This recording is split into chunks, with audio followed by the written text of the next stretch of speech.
مجتمع يمثل عددا من السكان تقود جبهة البوليزاريو في مخيمات الحمادة، وهو يعيش على المساعدات الدولية. ليست هناك مهن، ليست هناك ظروف حياة سليمة، ليس هناك ظروف طبيعية يعني عادية، ليس هناك طموح، ليس هناك يعني مجتمع يؤسس لشيء. هناك مجتمع جامد محتجز في مخيمات وتتلاطمه المصالح السياسية المختلفة، وهو يوجد بالمناسبة فوق أرض جزائرية، وهي أرض دولة جارة، بمعنى أن الجزائر تتدخل في هذا الملف بشكل فعلي وبشكل واقعي وبشكل سياسي. لنطرح السؤال: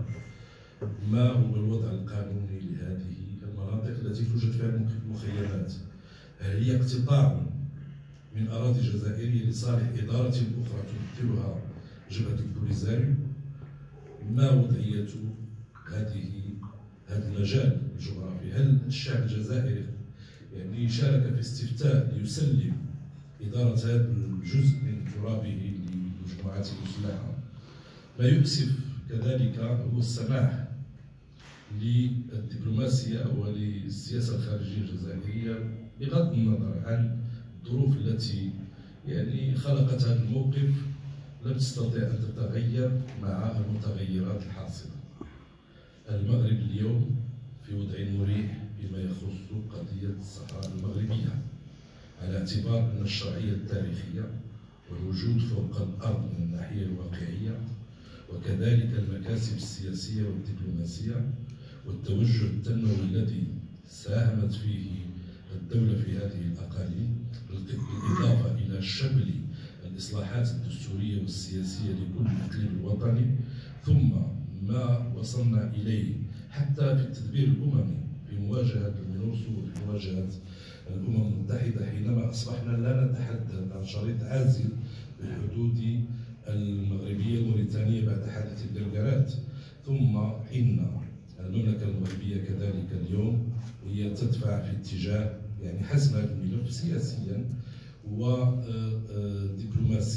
وقانونيا، وهذا أمر مهم حينما نتحدث عن السفارات عفوا القنصليات العامة التي تفتتح في هذه الأقاليم، والتي ناهزت 26 قنصلية عامة. وبالمناسبة ليست الدول التي افتتحت قنصليات هي فقط من يقر بمغربية الصحراء. ونأخذ كمثال مجلس التعاون الخليجي في بياناته منذ القمة المغربية الخليجية سنة 2016، هو يقول في بياناته بأن ما يمس سلامة وأمن ووحدة المملكة المغربية هو يمس دول الخليج مجتمعة، في حين أن دولتين فقط افتتحان قنصليات، وهي البحرين والإمارات العربية المتحدة. ينضاف إلى ذلك الإقرار الأمريكي، ثم الموقف المستجد لإسبانيا،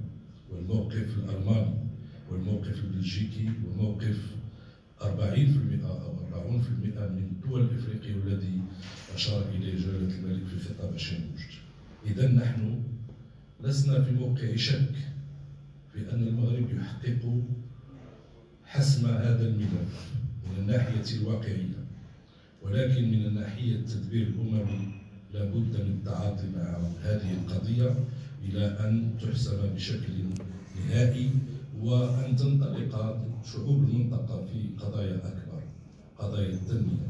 قضايا تعزيز الموقع الدولي في بلدانها تجاه الاقتصاد الدولي وتجاه المحيط الذي تتعايش فيه. وبالتالي فرمزية المسيرة جعلت كما أشار الأستاذ منار في تلك الشهادة المعبرة والمؤثرة، جعلت من الشعب المغربي شعبا متضامنا، شعبا له قضية يدافع عنها، وجعلت من الدولة المغربية والدبلوماسية المغربية في جوار صعب، ولكن بحثت لنفسها عن آفاق خارج هذا الجوار، وربما هي تحقق اليوم سواء في الاتحاد الإفريقي أو في علاقات دولية براغماتية متطورة تدفع في اتجاه مساعدة المغرب كشريك دولي أساسي وموثوق في مجموعة من القضايا السياسية والاقتصادية وإشكالات النظام الدولي عموما، تجعل منه في موقع يعني